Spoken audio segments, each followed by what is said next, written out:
UP के सभी school college 23 जनवरी तक बंद कर दिए गए हैं। इससे पहले उत्तर प्रदेश में स्कूल कॉलेज और यूनिवर्सिटी 16 जनवरी तक बंद किए गए थे। आपको बता दें कि इस दौरान ऑनलाइन पढ़ाई जारी रखने की अनुमति दी गई थी। किसान फिर शुरू करेंगे आंदोलन, 31 तक अल्टीमेटम, 1 फरवरी से मिशन यूपी उत्तराखंड। जी हां, हरियाणा में संयुक्त किसान मोर्चा के किसानों की अहम बैठक हुई है। बैठक में सभी 40 जत्थेबंदियों के प्रमुख शामिल रहे। बैठक के बाद कहा गया है कि सरकार ने जो वादे हमसे किए हैं उन पर समीक्षा की गई है। सरकार ने कोई कमेटी नहीं बनाई है, कोई संपर्क भी नहीं किया गया है। रेलवे और दिल्ली के मुकदमे वापसी की कार्रवाई नहीं की गई है। सरकार ने हरियाणा को छोड़कर कहीं भी मुकदमे वापसी नहीं किए हैं। सरकार ने अब तक समझौते के अनुसार काम नहीं किया है। इसीलिए संयुक्त किसान मोर्चा 31 जनवरी को पूरे देश में वायदा खिलाफी दिवस के रूप में सरकार का विरोध करेंगे। सभी शहरों में, कस्बों में और जिला मुख्यालयों पर सरकार के पुतले जलाए जाएंगे। 1 फरवरी तक सरकार नहीं मानी तो मिशन यूपी और उत्तराखंड शुरू किया जाएगा। लखीमपुर केस में सरकार ने मंत्री को बर्खास्त नहीं किया है। सरकार का मंत्री पर एक्शन न लेना दिखाता है कि सरकार वोट बैंक के चक्कर में उसे बचा रही है। हमारे साथियों पर 302 लगाकर जेलों में डाला गया है। समाजवादी पार्टी पर सीएम योगी आदित्यनाथ का तीखा हमला, बोले पेशेवर अपराधियों को टिकट दिया। जहां उत्तर प्रदेश के सीएम योगी आदित्यनाथ ने पहले चरण के चुनाव के लिए समाजवादी पार्टी के उम्मीदवारों की सूची के जरिए विपक्ष पर तीखा हमला किया है। सीएम योगी ने कहा है कि भारतीय जनता पार्टी द्वारा कल अपने प्रत्याशियों की जारी की गई पहली सूची सामाजिक न्याय की प्रतीक है, लेकिन आपने समाजवादी पार्टी की भी सूची देखी होगी।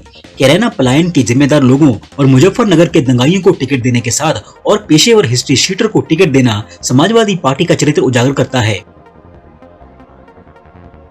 उत्तराखंड के हरिद्वार और दिल्ली धर्म संसद में पिछले साल दिसंबर में दिए गए कथित नफरत भरे भाषणों की जांच के लिए एक विशेष जांच दल यानी कि एसआईटी गठित करने की मांग को लेकर भारतीय सेना के 3 सेवानिवृत्त अधिकारियों ने सुप्रीम कोर्ट का दरवाजा खटखटाया है। उनका कहना है कि अगर ऐसे कार्यक्रमों पर कार्रवाई नहीं की गई तो ये देश की आंतरिक और राष्ट्रीय सुरक्षा के लिए बड़ा खतरा बन जाएंगे। याचिका में कहा गया है कि आस्था में मतभेदों के आधार पर जहरीली नफरत को बढ़ावा सशस्त्र बलों के सैनिकों को प्रभावित करेगा, जो विभिन्न समुदायों और धर्मों से आते हैं। याचिकाकर्ताओं ने यह भी आग्रह किया है कि सांप्रदायिक हिंसा को उकसाना समाज के सामाजिक ताने बाने के लिए एक बड़ा खतरा है। उत्तर प्रदेश में कोरोना के बढ़ते मामलों को देखते हुए राज्य के सभी स्कूल कॉलेज अब 23 जनवरी तक बंद करने का आदेश राज्य सरकार ने दिया है। राज्य सरकार ने कॉलेजों और विश्वविद्यालयों में ऑफलाइन पढ़ाई पर रोक लगा दी थी। वहीं राज्य में कोरोना के सक्रिय मामलों की संख्या 1 लाख के पार हो गई है। राज्य में पिछले 24 घंटे में 17,000 से ज्यादा कोरोना के मामले दर्ज किए गए हैं। सरकार ने स्कूल कॉलेजों को ऑनलाइन पढ़ाई जारी रखने की अनुमति दी है। दिल्ली के मुख्यमंत्री केजरीवाल ने गोवा चुनाव के मद्देनजर प्रेस कॉन्फ्रेंस की है। इसमें उन्होंने राज्य के लिए कई ताबड़तोड़ ऐलान किए हैं। उन्होंने कहा है कि राज्य में आपकी सरकार बनने पर हर किसी को रोजगार दिया जाएगा और अगर नहीं दे पाए तो सबको 3,000 रुपए का बेरोजगारी भत्ता दिया जाएगा। इसके अलावा महिलाओं के लिए केजरीवाल ने घोषणा करते हुए कहा है कि 18 साल से अधिक उम्र की महिलाओं को 1,000 रुपए दिए जाएंगे। खेती की समस्याओं का समाधान किसानों के साथ बैठकर निकाला जाएगा। 24 घंटे फ्री में बिजली और पानी दिया जाएगा। साथ ही सड़कें ठीक की जाएंगी। अगर हमारी सरकार सत्ता में आती है तो बेरोजगार लोगों को भत्ता देने का काम भी जोर शोर से किया जाएगा। हम खदानों को लेकर यहाँ पर काम करेंगे। उन्होंने कहा कि 14 फरवरी को चुनाव है और गोवा के लोग बहुत एक्साइटेड हैं। इस बार असली बदलाव आएगा। पहले जनता के पास ऑप्शन नहीं था। एक बार बीजेपी और एक बार कांग्रेस आ रही थी। इससे लोग तंग आ चुके हैं और अब वो बदलाव चाहते हैं। गोवा की 40 विधानसभा सीटों पर एक ही चरण में चुनाव होंगे।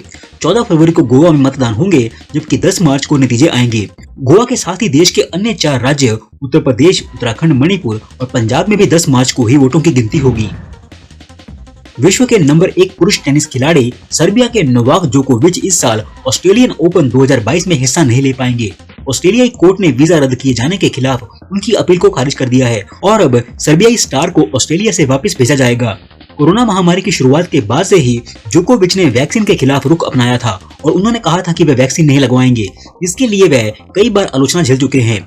ऑस्ट्रेलियाई कोर्ट के फैसले के बाद जोकोविच पर ऑस्ट्रेलिया में 3 साल तक प्रवेश करने पर प्रतिबंध लग सकता है। अगर आपको भी यही लगता है कि सर्बिया के नंबर 1 टेनिस खिलाड़ी नोवाक जोकोविच के साथ ऑस्ट्रेलिया ने गलत किया है, उनके साथ जबरदस्ती करके, तो हमें अपनी राय जरूर दें। गणतंत्र दिवस पर दिल्ली में नहीं देखेगी बंगाल की झांकी, केंद्र और बंगाल सरकार आमने सामने। जी हां, इस बार गणतंत्र दिवस की थीम आजादी का अमृत महोत्सव है।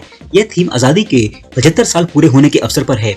इस बीच ममता बनर्जी सरकार का फोकस नेताजी पर था, क्योंकि यह सुभाष चंद्र बोस की 125वीं जयंती है। अज्ञात कारणों से बंगाल को जनवरी से उन बैठकों में आमंत्रित नहीं किया गया है। 2020 में भी ऐसा ही हुआ था। इस विषय पर ममता बनर्जी ने बोला है कि विभाजनकारी राजनीति देश के भीतर विभाजन पैदा कर रही है।